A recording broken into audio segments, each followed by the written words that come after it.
Hello everyone, this is Preet Kamal and today we will be discussing about the subject details of an FTL, that is network filters and transmission lines. Fine. तो आज हम discuss करेंगे network filters के बारे में।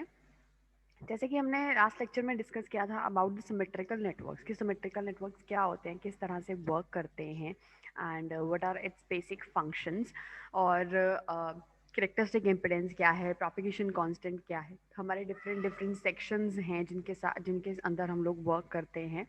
तो they are basically the networks. तो symmetrical networks की प्रॉपर्टीज हम लोगों ने डिस्कस करी। द कैरेक्टरिस्टिक इम्पिडेंस क्या है, प्रोपगेशन कांस्टेंट क्या है, उसके अंदर अटेन्युएशन कांस्टेंट होता है, फेज शिफ्ट कांस्टेंट है, वो किस तरह से वर्क करते हैं, उनकी डेरिवेशंस क्या हैं, उनके बेसिक रूल्स क्या हैं, क्यों हम उन्हें यूज़ करते हैं, उनकी नीड क्या है बेसिक उनकी डिस्कस करने की। राइट। तो आज हम लोग डिस्कस करेंगे अबाउट द असिमेट्रिकल नेटवर्क्स की असिमेट्रिकल नेटवर्क्स क्या होते हैं और उन्हें हम किस तरह से यूज़ कर सकते हैं, क्यों उन्हें असिमेट्रिकल नेटवर्क्स बोलते हैं। ये हम लोग ऑलरेडी डिस्कस कर चुके हैं कि क्यों कहते हैं। एक नेटवर्क में जब इनपुट साइड और आउटपुट साइड की इम्पिडेंसेस आपस में मैच नहीं करती हैं तो उस तरह के नेटवर्क को हम असिमेट्रिकल नेटवर्क बोलते हैं। तो the network having different input and output impedances they are called the asymmetrical networks कि वो सिमेट्रिकल नहीं है। राइट। तो अब उनकी प्रॉपर्टीज कौन कौन सी हैं, अगर हम प्रॉपर्टीज के बारे में बात करें तो उनकी प्रॉपर्टीज हैं iterative impedance, image transfer constant, iterative transfer constant. Right. तो ये उनकी मेन चार प्रॉपर्टीज हैं असिमेट्रिकल नेटवर्क्स की। तो let's discuss them one by one in detail. सबसे पहले है आइटरेटिव इम्पिडेंस। आइटरेटिव इम्पिडेंस क्या होती है, अगर हम एक टू पोर्ट नेटवर्क की बात करते हैं, for a two port asymmetrical network, iterative impedance is basically defined as the input impedance measured at one pair of terminals when the other pair of terminals is terminated with an impedance of the same value।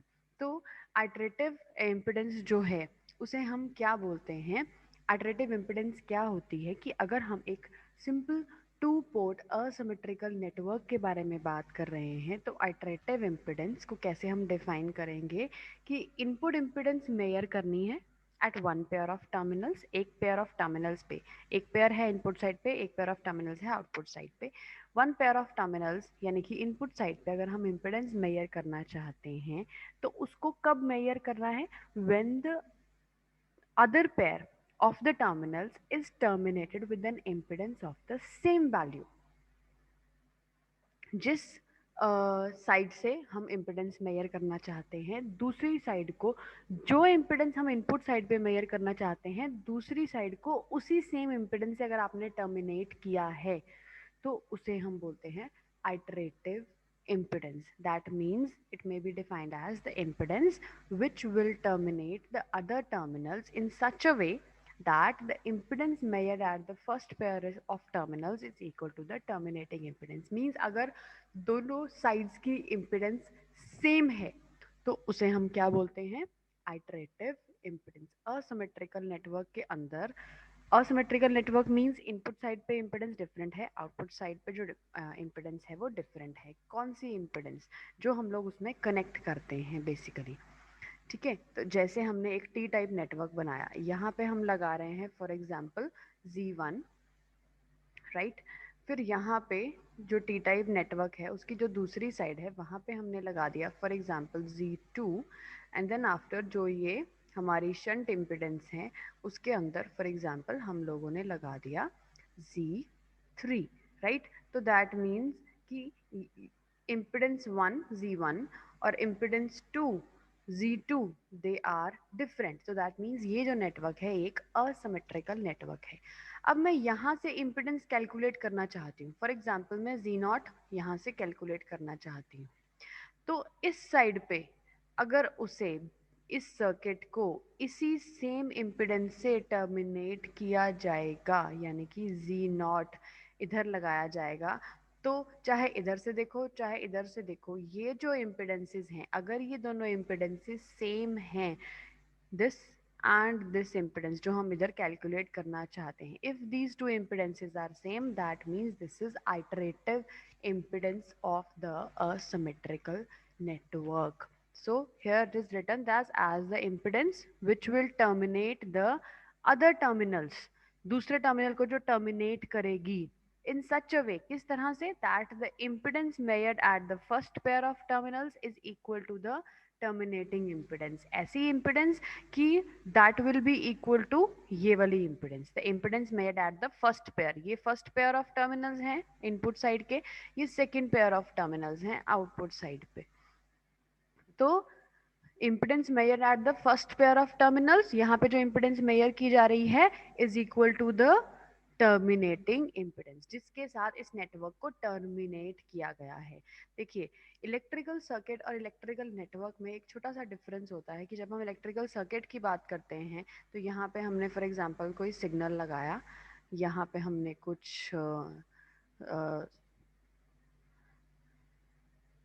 Circuit लगाया और इसको बंद कर दिया, यहाँ भी लगा रहे हैं, कुछ कैपेसिटर लगा सकते हैं या whatever you want to use, जो भी चीज़. तो यहाँ पे क्या है, यहाँ से स्टार्ट हुआ, यहाँ से सर्किट घूमा, कंप्लीट हुआ सर्किट और यहाँ पे आके क्लोज हो गया. तो this is called as electrical circuit, इसे हम बोलते हैं इलेक्ट्रिकल सर्किट. लेकिन जब हम बात करते हैं कि यहाँ पे इम्पिडेंस लगाई, यहाँ पे लगाई, यहाँ पे लगाई और ये खाली छोड़ दिए पोर्ट्स, ये पोर्ट्स खाली छोड़ दिए हमने, तो इसे हम क्या बोलते हैं यहाँ पे, दिस इज अ नेटवर्क, इसे बोलते हैं इलेक्ट्रिकल नेटवर्क. ये है इलेक्ट्रिकल सर्किट और ये है electrical network. Okay, so let's move on next point पे.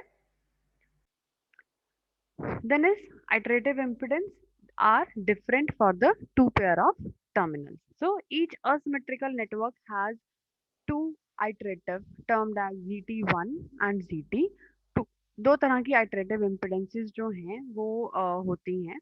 कोई भी आप असिमेट्रिकल नेटवर्क की अगर हम बात करते हैं तो they are different for the two pairs of terminals. तो अगर यहाँ से ZT1 से उसको टर्मिनेट किया है तो यहाँ पे भी ZT1 नजर आएगी, और अगर यहाँ पे ZT2 से टर्मिनेट किया है तो इस साइड से ZT2 नजर आएगी. राइट, तो यहाँ से मतलब आप ZT2 कैलकुलेट कर सकते हो. तो यहाँ पे क्या है कि इनपुट साइड पे जैसे कह लो कि वन साइड ऑफ टर्मिनल्स के लिए वन इम्पिडेंस है और सेकंड पेयर ऑफ टर्मिनल्स के लिए सेकंड इम्पिडेंस है. तो अगर इस साइड से टर्मिनेट करना है तो ZT1 से करेंगे, और फ्रंट साइड से यानी कि अगर इनपुट साइड से टर्मिनेट करना है तो ZT2 से करेंगे. और यहाँ से ZT1 कैलकुलेट होगी और यहाँ से ZT2 कैलकुलेट होगी. राइट, तो इस तरह से हम इसको कैलकुलेट कर सकते हैं. तो this is the iterative impedance. Next one is the image impedance. अब इमेज इम्पिडेंस क्या होती है? Image impedance of a network are those impedance such that if one is connected across the proper pair of terminals of the network, the other is presented by the other pair of terminals. So that means कि iterative impedance में जैसे हमारी दोनों side की impedances same होती हैं, image impedance में they are different. So two different image impedances her asymmetrical network के लिए होंगी, and asymmetrical network is correctly terminated when it is terminated with its image impedances. तो इसका मतलब वो करेक्टली टर्मिनेटेड है. राइट, तो इमेज इम्पिडेंसेस क्या है? Image impedances which simultaneously terminate each pair of terminals of a network in such a way that each pair of terminals, the impedance in both the directions are equal. कि यहाँ पे वो क्या कह रहा है कि ZI1 इमेज इम्पिडेंस, मतलब जो आइटरेटिव है उसको हम ZT से रिप्रेजेंट करते हैं और जो इमेज है उसको ZI से रिप्रेजेंट करते हैं. राइट, तो इसका मतलब कि एक साइड से अगर हम ZI1 कैलकुलेट कर रहे हैं तो दूसरी साइड से जो टर्मिनेशन होगी वो ZI2 से होगी, और इधर से अगर आप ZI2 कैलकुलेट कर रहे हो तो यहाँ से जो टर्मिनेशन होगी वो ZI1 से होगी.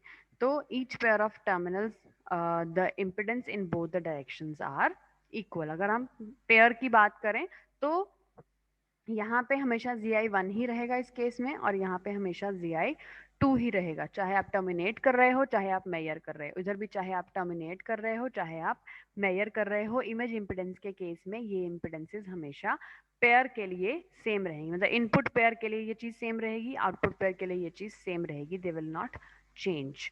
तो next is image transfer constant. Image transfer constant का क्या मतलब है? इन case of asymmetrical network, the factors affecting the propagation of energy asymmetrical networks के केस में जो फैक्टर्स प्रोपिगेशन ऑफ एनर्जी को अफेक्ट करते हैं उन्हें कहते हैं इमेज ट्रांसफर कांस्टेंट, जिसे कि हम फाई आई से रिप्रेजेंट कर सकते हैं if the network is terminated in the image impedance. तो phi i is a complex quantity है, जैसे हमने गामा डिस्कस किया था प्रोपिगेशन कांस्टेंट की तरह, उसी तरीके से आपका इमेज ट्रांसफर कांस्टेंट है। ये क्या बताता है? इमेज ट्रांसफर कांस्टेंट, यानी कि ट्रांसफर क्या हो रहा है, एनर्जी ट्रांसफर हो रही है। एनर्जी क्या कर रही है? It is moving, it is propagating from transmitter end to the receiver end, right. तो in case of asymmetrical network the factors, जो फैक्टर्स अफेक्ट कर रहे हैं प्रोपिगेशन ऑफ एनर्जी, जो टू एंड फ्रो फ्लो कर रही है from the input side towards the output side, तो जो फैक्टर्स उस चीज को अफेक्ट करते हैं उसे बोलते हैं इमेज ट्रांसफर कांस्टेंट। और वो तब जब आपकी जो आपका जो नेटवर्क है if it is terminated in image impedance, अगर वो नेटवर्क जो है इमेज इम्पिडेंस के साथ उसको अगर आपने टर्मिनेट किया है, तो उसे जो फैक्टर्स उसकी प्रोपिगेशन ऑफ एनर्जी को अफेक्ट करेंगे उन्हें हम कहेंगे इमेज ट्रांसफर कांस्टेंट, जिसे कि फाई आई से रिप्रेजेंट करते हैं and it is written as a i plus J b i. It is a complex term जैसे कि गामा है, राइट। तो a i is a real term called the image attenuation constant, इसको nepers हैं इसके units. और B I जो है वो इमेजिनरी टर्म है, इसे हम इमेज फेस शिफ्ट कांस्टेंट बोलते हैं। जैसे प्रोपिगेशन कांस्टेंट में हम अटेनुएशन कांस्टेंट और फेस शिफ्ट कांस्टेंट यूज करते थे सिमेट्रिकल नेटवर्क के केस में, वैसे ही इमेज ट्रांसफर कांस्टेंट के केस में जो ए आई और जे बी आई हैं वो हैं आपके इमेज अटेनुएशन कांस्टेंट और इमेज फेस शिफ्ट कांस्टेंट। तो उनके यूनिट्स सेम है, ए आई के यूनिट्स हैं नेपर्स और बी आई के यूनिट्स हैं रेडियंस। वहाँ पे अल्फा बीटा थे, यहाँ पे ए और बी को यूज कर रहे हैं, राइट। तो this is the image transfer constant. जैसे कि हम इसको कैलकुलेट करते हैं कि एक साइड से आपने ZI1 से उसको टर्मिनेट किया है, दूसरी साइड से ZI2 से टर्मिनेट किया है। इधर V1 सिग्नल जो है वो फ्लो कर रहा है, V2 वोल्टेज यहाँ पे है, I1 करंट है, I2 करंट है जो आउटसाइड फ्लो कर रहा है। और अगर हमने कैलकुलेट करना है E raised to the power image transfer constant phi I को, तो that will be equal to under the root of V1 I1 divided by V2 I2, यानी कि इनपुट साइड के ऊपर जितनी भी वोल्टेज और करंट है, यानी कि जितनी पावर है उसको डिवाइड करते हैं आउटपुट साइड पे जितनी भी वोल्टेज और पावर है, तो उससे हम इमेज ट्रांसफर कांस्टेंट को कैलकुलेट कर सकते हैं। Next is the iterative transfer constant. तो जैसे इमेज ट्रांसफर कांस्टेंट को हम फाई आई से रिप्रेजेंट करते थे, आइट्रेटिव ट्रांसफर कांस्टेंट को हम फाई टी से रिप्रेजेंट करेंगे। तो if the asymmetrical network is terminated with iterative impedance, so the factors affecting the energy propagation are defined in terms of the iterative constant phi t। तो इसके अंदर क्या चीज है? जब असिमेट्रिकल नेटवर्क को हम आइटरेटिव इम्पिडेंस से टर्मिनेट करेंगे, यानी कि दोनों साइड की इम्पिडेंसेस सेम, राइट। तो उस टाइम पे जो फैक्टर्स एनर्जी प्रोपिगेशन को इफेक्ट करेंगे तो उन्हें हम बोलेंगे आइटरेटिव कांस्टेंट, आई टी। ये भी एक कॉम्प्लेक्स नंबर है, A T plus J B T, right, iterative constant के अंदर। तो इसमें भी ये आइटरेटिव अटेनुएशन कांस्टेंट है नेपर्स में, और अटेनुएशन आइटरेटिव फेज कांस्टेंट है रेडियंस के अंदर।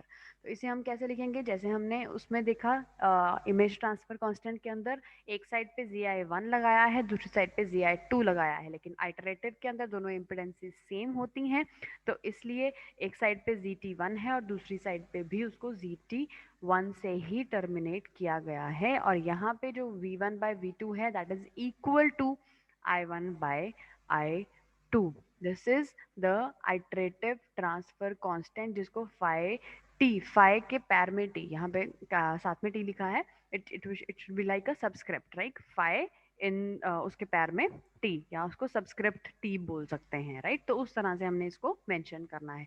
तो e raise to the power phi t, यानी कि आइटरेटिव ट्रांसफर कांस्टेंट को हम कैसे रिप्रेजेंट कर सकते हैं? V1 by V2 that is equal to I1 by I2, क्योंकि ये सेम इम्पिडेंसेस को फॉलो कर रहे हैं इसलिए, राइट। नेक्स्ट पॉइंट जो बहुत इंपॉर्टेंट है, असिमेट्रिकल नेटवर्क हो या सिमेट्रिकल नेटवर्क हो, किसी भी तरह का नेटवर्क हो, उसके अंदर एक बहुत ही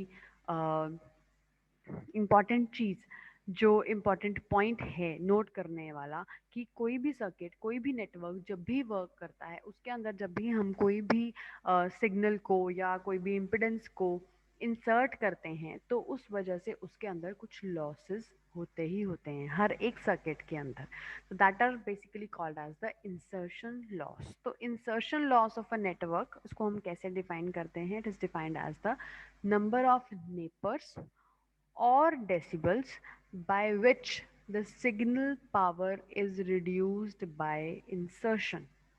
तो हम अगर एक नेटवर्क की बात करें तो कितने नंबर ऑफ नेपर्स या डेसिबल्स यानी कि गेन या उसकी voltage by which the signal power is reduced, कितनी वैल्यू से आपकी जो सिग्नल की पावर है वो रिड्यूस हुई है because of the insertion of some signal or some component in the network, that is basically called as the insertion loss।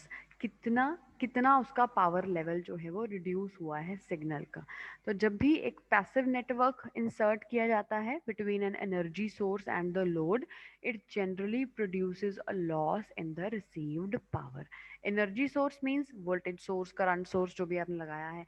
Load means जो आउटपुट पे आप लोग इम्पिडेंस कनेक्ट कर रहे हो, या कोई फैन, कोई इलेक्ट्रिकल जो आपका अप्लायंस है वो कनेक्ट कर रहे हो, कोई बल्ब कनेक्ट कर रहे हो, कोई ट्यूबलाइट कनेक्ट कर रहे हो, whatever you are connecting as a load in the network. ठीक है, एनर्जी सोर्स और लोड के बीच में जब भी एक पैसिव नेटवर्क इंसर्ट किया जाता है, तो उसकी वजह से, उस इंसर्शन की वजह से रिसीव्ड पावर में लॉस होता ही होता है, and that is basically called as the insertion loss.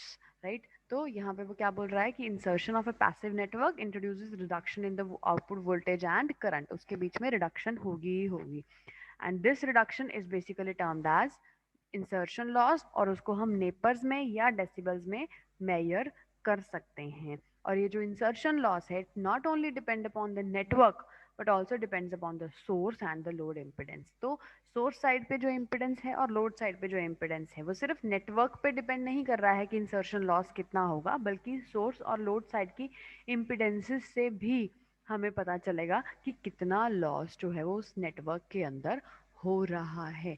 यहाँ पे हम कभी भी इसको सर्किट नहीं बोलेंगे, we are dealing with the network, and I have told you कि नेटवर्क और सर्किट के अंदर डिफरेंस क्या है। राइट, तो यहाँ पे क्या कह रहा है कि यहाँ पे हमने ZS लगाया, यानी कि ये सोर्स था, सोर्स की कुछ इनपुट, कुछ इंटरनल इम्पिडेंस है। यहाँ पे जो लोड लगाया है वो से ZL उसकी इम्पिडेंस है। तो I1 जो लोड करंट है, ये जो लोड करंट है वो without any insertion loss network के अंदर फ्लो कर रहा है। और यहाँ पे जो I2 है वो इस टू पोर्ट नेटवर्क, जो कि पैसिव नेटवर्क हमने इन दोनों सोर्स और लोड साइड के बीच में इंसर्ट किया, तो इस वजह से इसके अंदर कुछ ना कुछ जो इंसर्शन लॉस है वो ऑब्वियसली आया होगा। तो load current after the insertion of the network, तो ये without insertion of the network current है, और ये with insertion of the network current है। ये लोड करंट है, ये भी लोड करंट है, वैसे लाइन करंट इसको बोल सकते हैं हम। Then ZS is the source impedance and ZL is the load impedance. तो रेशो जो है I1 और I2 की, I1 by I2, that is basically called as the insertion loss. और अगर हमने इसे dBs में कैलकुलेट करना है इंसर्शन लॉस को, तो it will be written as 20 log base 10 of I1 by I2 in dBs।